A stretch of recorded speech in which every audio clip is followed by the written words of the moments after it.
Hello everyone, welcome back to my channel. तो रोज़ की ही तरह आज भी मेरे दिन की शुरुआत हुई ये अंकुरित अनाज खाने के साथ। आज इसे मैंने खीरे के साथ बनाया है। नहीं नहीं बाबू, क्या खाए हो? क्या खाया दिखाओ। हाँ, इतना सारा चीज खा लिया। और फिर बाबू के पापा उसको नीचे लेकर गए थे थोड़ा सा घुमाने के लिए। मुझे दे दो, एक मुझे दे दो।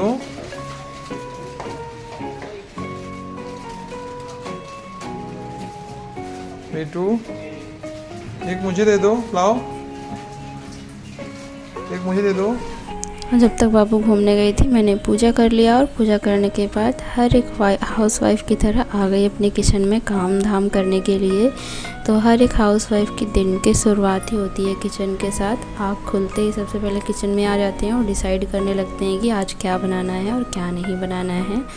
बस यही होता है। और आपको पता है, अगर आप ये सोच रही हैं कि मैं अभी नई नई शादी हुई है या अभी मैं मतलब थोड़ा सा टाइम रेस्ट देती हूँ पढ़ाई के लिए, या बेबी हुआ है या किसी फंक्शन में जा रही हूँ, मतलब बहुत सारे बहाने होते हैं, ऐसा नहीं कह सकती। बहुत सारे टाइम ऐसा होता है कि लगता है कि चलो अभी पढ़ाई नहीं करते हैं, लेकिन ऐसा नहीं करना चाहिए। पढ़ाई को हमेशा कंटिन्यू रखना चाहिए। अगर पढ़ाई में आप एक बार गैप दे देंगे तो आपको लगेगा कि हम चलो अब कल करते हैं, हम परसों करते हैं, हम एक महीने बाद करते हैं, और ऐसे करते करते आप अपना बहुत ज़्यादा अनमोल टाइम जो है वो गंवा देंगे।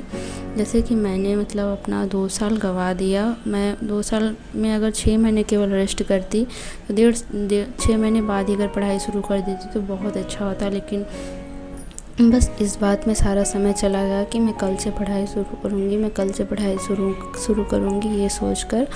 और जब आप पढ़ाई करते हैं ना तो आप उल्टी सीधी चीज़ें आपके दिमाग में नहीं आती हैं। आप केवल अपने पढ़ाई के बारे में, अपने फ्यूचर के बारे में अच्छा सोचते हैं। और जब पढ़ाई नहीं करते हैं तो आपके दिमाग में उल्टी सीधी चीज़ें आया करती हैं। तो इसलिए अब आप ज़रूर पढ़ाई करें। और पढ़ाई ही नहीं, हर एक हाउसवाइफ को सिर्फ हाउसवाइफ नहीं रहना चाहिए। अगर आपका पढ़ाई में इंटरेस्ट नहीं है तो जिस भी चीज़ में इंटरेस्ट है, जैसे स्पोर्ट में, सिलाई कढ़ाई में या किसी भी चीज़ में, तो वो काम आप करिए, लेकिन सिर्फ हाउसवाइफ बन के मत रहिए। ऐसा करने से क्या होगा, कुछ दिन बाद लोग आपको कहने लगेंगे कि तुम घर में करती क्या हो, जो कि दिन भर हाउसवाइफ काम करती है। और उसके बाद फिर क्या होगा कि आप धीरे धीरे चिड़चिड़ी होती जाएंगी और आपको लगेगा यार मैं सचमुच मेरे अंदर कोई काबिलियत नहीं है, जबकि ऐसा नहीं है। भगवान ने सबके अंदर कोई ना कोई काबिलियत ज़रूर दी है। तो आप काम के साथ साथ कुछ और एक्स्ट्रा एक्टिविटी ज़रूर करते रहें, चाहे वो पढ़ाई हो, चाहे वो कोई भी और काम हो। इससे आप बिज़ी भी रहेंगी और आपका माइंड भी बहुत अच्छा रहेगा। आपको लगेगा कि हाँ, मैं भी कुछ करती हूँ ऐसे करके। तो यहाँ पर देखिए मेरा लंच बन गया है और बाबू को मैंने दे दिया रोटियाँ देने के लिए। दे दो, जाओ जाओ, दे दो, जाओ, नहीं गिरेगा, जाओ, गरम है। और आज उसका मूड नहीं था तो उसने रोटियां नहीं दी हैं। और फिर मैं सारे काम फिनिश करके 1 बजे ही फ्री हो गई आज। और फिर मैंने सोचा कि चलो अब मैं पढ़ाई करने लगती हूँ। बाबू अभी सोई नहीं थी, लेकिन उसके पापा घर पे थे तो वो उसे देख रहे थे। मैंने सोचा कि अभी ये जग रही है तो मैं कोई भी लर्न करने वाली चीज़ें लर्न नहीं कर पाऊँगी, तो मैं अपनी मैथमेटिक्स को ही करती हूँ आगे से कंटिन्यू, जो कि कल मैं करनी कर रही थी। तो करनी का जो फार्मूला बेस्ड क्वेश्चन होता है वो आज मुझे करना था। लाइक a+b का whole square is equal to होता है ना a² + b² + 2ab। तो ऐसे ही माइनस वाला भी, मतलब इस पे हमें इस बेस्ड पे क्वेश्चन करना पड़ता है। जैसे कोई क्वेश्चन आपको दे दिया कि जैसे 5 + 2 और उसके बाद √6, इसको कहेंगे इसका वर्गमूल निकालिए। तो आपको उसको फार्मूला पे बेस्ड करके ही निकालना पड़ेगा, ऐसे आप इसको सॉल्व नहीं कर सकते चाहे जितना भी आप सॉल्व कर लें।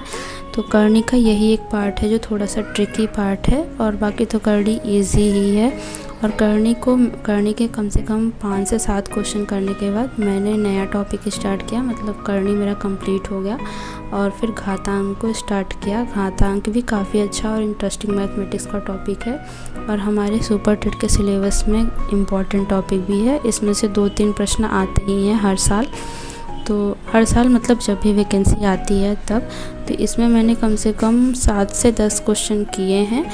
और तब तक बाबू सोए नहीं थी और बाबू को उसके पापा मतलब कब से देख रहे थे और परेशान हो रहे थे। तो मैंने सोचा चलो अब मैं अपने स्टडी को स्टॉप करती हूँ।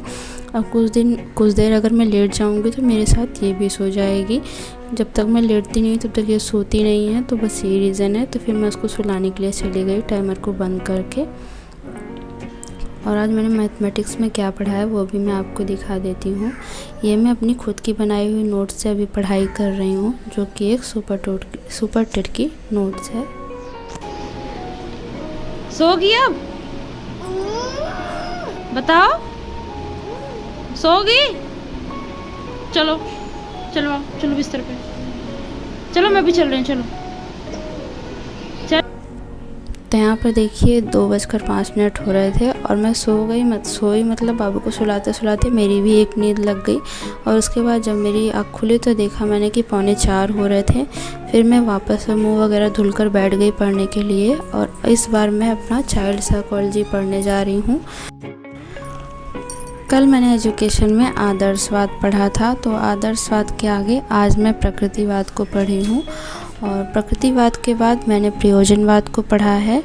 और प्रयोजनवाद के बाद मतलब कुछ साइंटिस्ट थे, जो साइंटिस्ट नहीं कह सकते हैं, विचारक कह सकते हैं। तो विचारकों के बारे में पढ़ना था, जिसमें मतलब Plato, Rousseau, Froebel, Maria Montessori और जॉन डेवी थे। तो इन सभी को मैंने पढ़ा है। और यही है तो वैसे बहुत सारे, लेकिन ये इम्पॉर्टेंट है। तो सबके बारे में मतलब उनका एक तरीके से कहाँ उनका जन्म हुआ था और कहाँ उनकी मृत्यु हुई थी और उन्होंने शिक्षा में क्या क्या योगदान दिया है वो था। तो उसको मैंने कंप्लीट किया। तब तक बाबू जग गई। सो के उठ गए?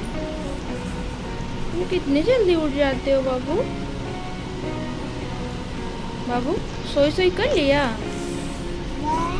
सोई होगी? कर लिया सोई?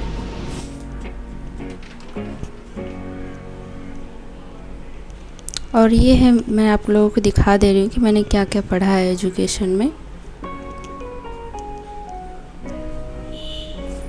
और फिर मेरा मतलब 2 घंटे ही हुआ था, तो मैंने आज कंटिन्यू ही पढ़ाई किया है। फिर 26 लेक्चर नंबर मतलब मैं अपने परचेज कोर्स का हिस्ट्री का लेक्चर करने लगी।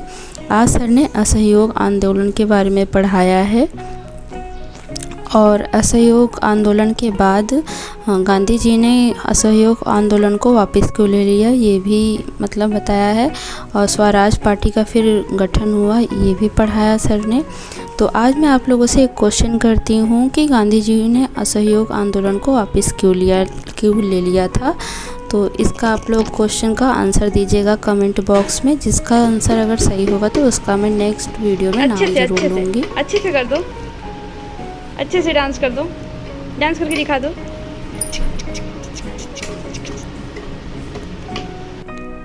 तो 3 घंटे होने के बाद फिर मैं बाबू को लेके नीचे चली गई, रोज़ की तरह उसे थोड़ा सा टहलाने के लिए। इसी बहाने मैं भी थोड़ा सा टहल लेती हूँ और इसे भी अच्छा लगता है। और जब भी हम बाबू को बाहर लेकर जाते हैं तो उसे कुछ ना कुछ चाहिए होता है, तो उसकी मनपसंद की चीज़ें दिला देती हूँ मैं। और यहाँ पर मैंने एक रूटीन बैग लिया था, तो वो भी बाबू ने ले लिया, बोला मैं ही लूँगी। तो देखिए इसे बाहर बहुत अच्छा लगता है। और उसके बाद फिर डिनर बनाया। और तो चलिए आज के ब्लॉग को यहीं एंड करते हैं, मिलते हैं नेक्स्ट ब्लॉग में। तब तक के लिए बाय बाय।